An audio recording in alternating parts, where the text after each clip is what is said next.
Hello students. Today in this session we are going to discuss the third problem. Okay. Last class lo manam second problem discuss chesam kada. Let us see what it is there. Already I have drawn the pro forma. Prepare receipts and payments account of Sandeepani Educational Society. అంటే Sandeepani educational society అనే వాళ్ళు ఉన్నారు నాన్న, వాళ్ళది మనము receipts and payments account ని draw చేయాలి. Okay, for the year ended 31st March 2020.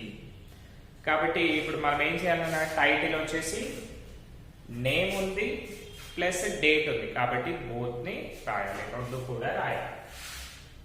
So let us see.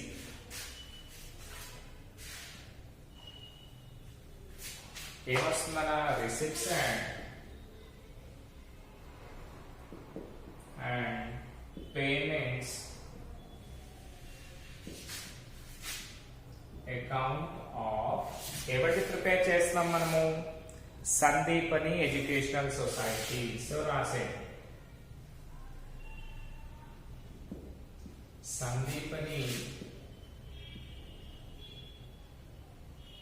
Educational society. Okay, Sandeepani educational society for the year ended. So మీకు క్వశ్చన్ లో ఏమైతే ఉందో అదే రాస్తాం కదా మనము, right, 31st March 2020. Okay, right. So ఇప్పుడు చూడండి, మళ్ళీ మనకి ఏముంది, బ్యాలెన్స్ ఆఫ్ క్యాష్ అంటే ఫేవరబుల్ బ్యాలెన్సా అన్ఫేవరబుల్ నానా, ఫేవరబుల్ బ్యాలెన్సే ఉంది మన దగ్గర, కాబట్టి రాసేయండి to balance brought down.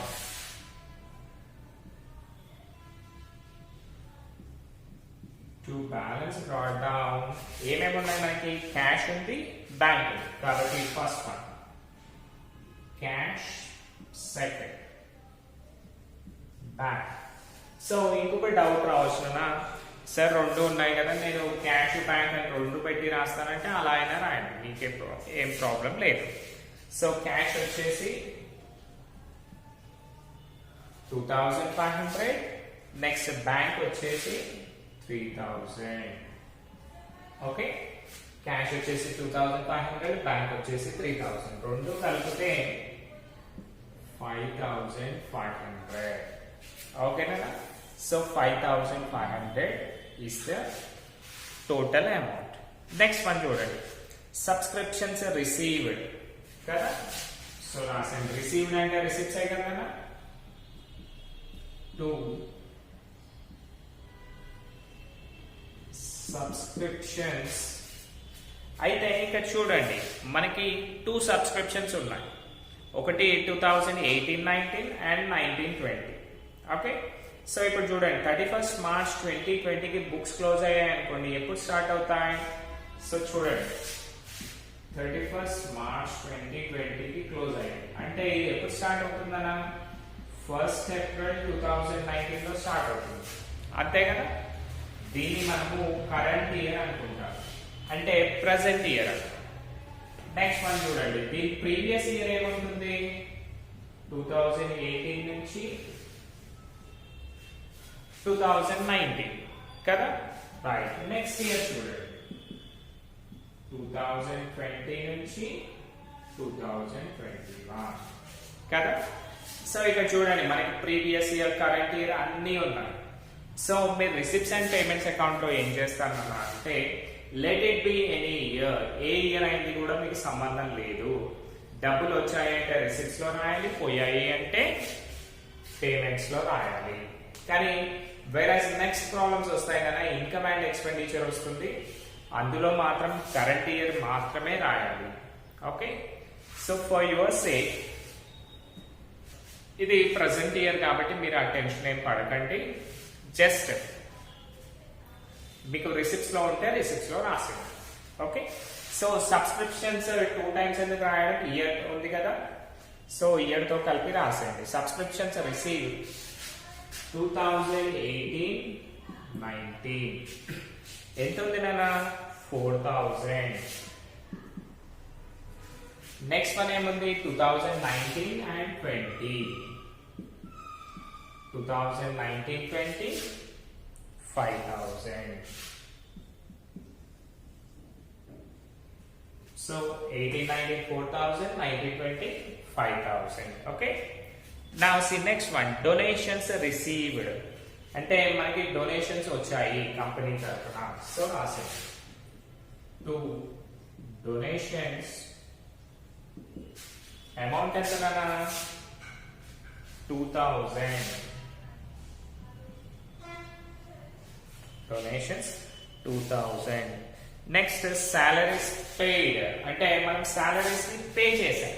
Pay చేస్తే ఏమన్నట్టు పేమెంట్స్ అని కదా అర్థం. సో రాసేయండి by salaries 1,000. by salaries 1,000. Next one చూడండి, లైఫ్ మెంబర్షిప్ ఫీ రిసీవ్డ్. అంటే మనకి లైఫ్ మెంబర్షిప్ ఫీ, మన ఆర్గనైజేషన్ లో కొంతమంది లైఫ్ టైం ఫీ కూడా కడతారు కదా, అంటే దాన్ని మనం ఏం చేసాం, తీసుకున్నాము అంటే రిసిప్ట్స్ కదా. సో రాస్తాం to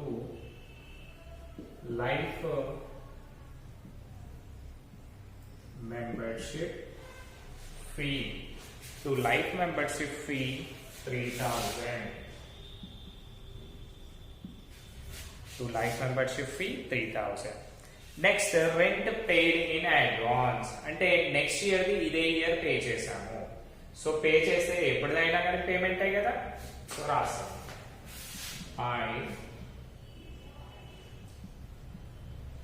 rent paid in advance. Okay, rent paid in advance ఎంత 1,500. ఓకే నా 1,500. Next honorarium paid. paid అంటే పేమెంట్. సో రాసేది by honorarium. by honorarium ఎంత 2,500. ఓకేనా right. Next government securities purchase. అంటే మనం ఏం చేసాం, మనకి ఎక్కువ ఇన్కమ్స్ వచ్చాయనుకోండి, దాని నుంచి ఏదో ఒకటి పర్చేస్ చేస్తూ ఉంటాం కదా. సో అందులోనే మనము గవర్నమెంట్ సెక్యూరిటీస్ పర్చేస్ చేసాం. ఎందుకు పర్చేస్ చేసాం అంటే in order to survive in future. డబ్బులు ఉన్నాయి కదా అని అన్ని బ్యాంకులో పెట్టేసాం అనుకోండి, సమ్ టైమ్స్ మిస్ అయ్యే ఛాన్స్ కూడా ఉంటుంది కదా. అదే మనం సెక్యూరిటీస్ పర్చేస్ చేసామనుకోండి, దాని వాల్యూ పెరగచ్చు. పెరిగినప్పుడు ఏంటి, మన ఆర్గనైజేషన్ ఇంకొంచెం హ్యాపీగా రన్ అవ్వడానికి ఛాన్సెస్ ఉంటాయి కదా. సో చూడండి, government securities purchase by government securities. By government securities purchase ఎంత 2,000. Okay 2,000. Next, rent paid for 2018-19 and 19-20. So వీటిని ఏం చేయండి, మీరు డైరెక్ట్ గా రాసేయండి. సో నెక్స్ట్ వన్ చూడండి అన్న, రెంట్ పెయిడ్ ఫర్ 2018-19. మళ్ళీ ఇందులో 2 వచ్చాయి కదా రెంట్ పెయిడ్స్. సో రాసింది బై రెంట్ పెయిడ్ అడ్వాన్స్ ఇచ్చి పెట్టేసేయండి, మనకు సంబంధం లేదు, ఎందుకంటే అది ఫస్ట్ లో వచ్చింది కాబట్టి ఫస్ట్ లో రాసేసాం. ఇప్పుడు చూడండి, రెంట్ పెయిడ్ 2 అమౌంట్స్ ఉన్నాయి కాబట్టి 2018-19 500. నెక్స్ట్ 19-20 ఎంతనా 2,500. రెంట్ పెయిడ్ ఇన్ అడ్వాన్స్ అంటే ఏంటి, నెక్స్ట్ ఇయర్ కి సంబంధించింది మనం పే చేసాము. సో మీరు ఏం చేయొచ్చు అంటే ఇంకొక task, rent paid in advance అంటే 2021 కి సంబంధించింది కదా, ఇక్కడ కూడా రాయొచ్చు 2021 అని చెప్పేసి ఇక్కడ కూడా రాయొచ్చు. బట్ మనం ఆల్రెడీ 1,500 పైన రాసేసాం కదా, no issue with that. Okay, so దీన్ని దాన్ని ఇప్పుడు కంపేర్ చేయాల్సిన అవసరం ఏం లేదన్నా. సో ఇది ఇక్కడ రాసింది, అది అక్కడ ఉండండి. Next, building fund received. Building fund అని చెప్పాడు, అంటే ఇది జనరల్ డొనేషన్స్ స్పెసిఫిక్ డొనేషన్స్ నానా చెప్పండి. యా, స్పెసిఫిక్ డొనేషన్స్ అంటాం దీన్ని. బికాస్ జనరల్ డొనేషన్స్ అనుకోండి, జనరల్ డొనేషన్స్ లో ఏమవుతుంది, వాళ్ళకి ఇచ్చేస్తాడు, డబ్బులు ఇచ్చేసి మీరు ఏమైనా చేసుకోండి అని చెప్తాడు. కానీ ఇక్కడ బిల్డింగ్ ఫండ్ అని స్పెసిఫిక్ గా చెప్పాడు. అంటే మనం ఏం చేయాలి, ఆ డబ్బులు వచ్చినవన్నీ కూడా బిల్డింగ్ కి మాత్రమే యూజ్ చేయాలి. దట్ ఈస్ స్పెసిఫిక్ ఫండ్స్ కదా. సో చూడండి, building fund receive, sorry payments కదా, టు రిసిప్ట్స్ కదా, టు బిల్డింగ్ ఫండ్. ఎంతనా building fund? 4,000. Okay, building fund 4,000. Next tournament expenses. Okay, tournament expenses అంటే పేమెంట్స్ రాసేది. By tournament expenses how much అనా? 800. Okay, tournament expenses 800. Next one postage and stationery. ఇది కూడా పేమెంట్సే కదా. Postal grams, books, pens, papers, stationery items ఇవన్నీ కూడా మనకి ఎక్స్పెండిచరే అవుతాయి. కాబట్టి పేమెంట్స్ కూడా అంటాయి. Postage and stationery. Okay, by postage and stationery 500. Okay, by postage and stationery 500. Next, purchase of books. మనం ఏం చేసాము, బుక్స్ కొనుక్కున్నాము. సో రాసాము బై పర్చేజ్ ఆఫ్ బుక్స్ అంటే డైరెక్ట్ గా బుక్స్ అని పెట్టేసాం. పర్చేజ్ ఆఫ్ బుక్స్ అని ఎందుకు ఇచ్చాడు మనకి? మనం కొన్నినామా అమ్మేసామా తెలియదు కదా మనకి, అందుకనే ఇలా ఇచ్చాడు. సో పర్చేజ్ ఆఫ్ బుక్స్ ఎంత కదా? 4,500. Okay, so this is the thing. ఇప్పుడు మనం ఏం చేయాలి, డైరెక్ట్ గా ఆన్సర్ చూసేద్దాం నాన్న. Okay, so leaving one line on both sides, what we need to do? We need to draw equal lines కదా. సో డ్రా చేసేయండి ఈక్వల్ లైన్స్.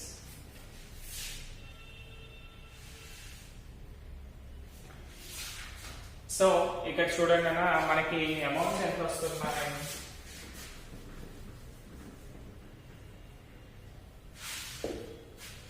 చూడండి, డెబిట్ సైడ్ లో 5,500, 4,000, 5,000, 2,000, 3,000 and last one is 4,000. This is the debit balance అంటే receipts amount అన్నమాట. ఎంత వచ్చింది ఇక్కడ total గా చూసుకుంటే 500.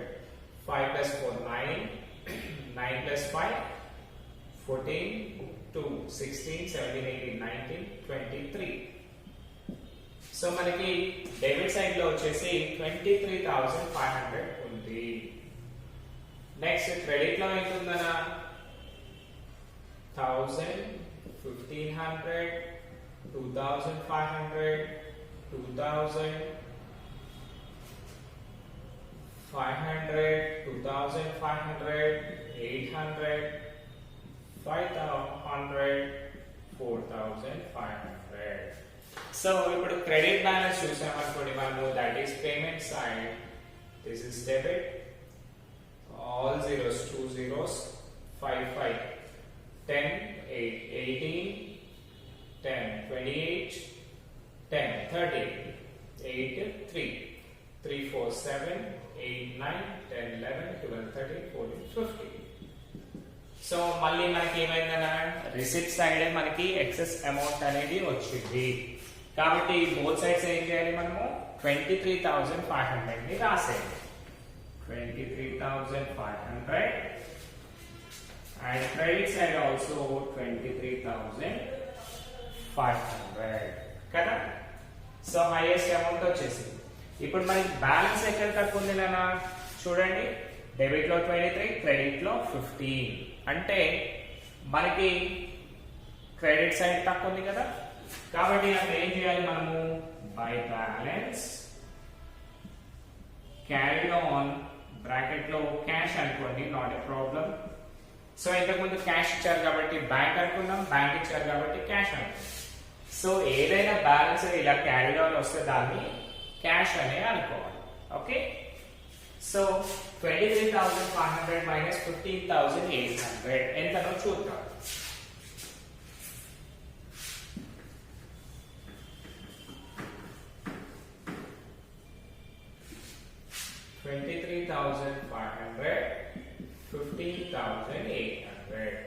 ఇప్పుడు చూడండి ఎంత 0 0. సో 5 లో నుంచి 8 పోదు కాబట్టి క్యారీ చేస్తే 15 మైనస్ 8 7. ఇక్కడ 2 ఉంది, 2 లో నుంచి 5 పోతుందా? పోదు. కాబట్టి ఏం చేయాలి? క్యారీ చేయాలి. అంటే 12 అవుతుంది. 12 లో నుంచి 5 పోతే 7.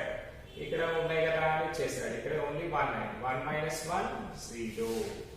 అంటే మనకి ఏమైందనా 7,700 అనేది బ్యాలెన్స్ మిగిలింది. సో రాసేయండి 7,700. సో ఇప్పుడు చూడండి బ్యాలెన్స్ క్యారీ డౌన్ మళ్ళీ మనం ఏం చేయాలి? టు బ్యాలెన్స్ బ్రాట్ డౌన్ అని అనుకోవాలి. సో రాసాం to balance brought down. What is the amount? 7,700. So రాసేయండి 7,700 rupees. ఓకేనా? సో అర్థమైంది కదా?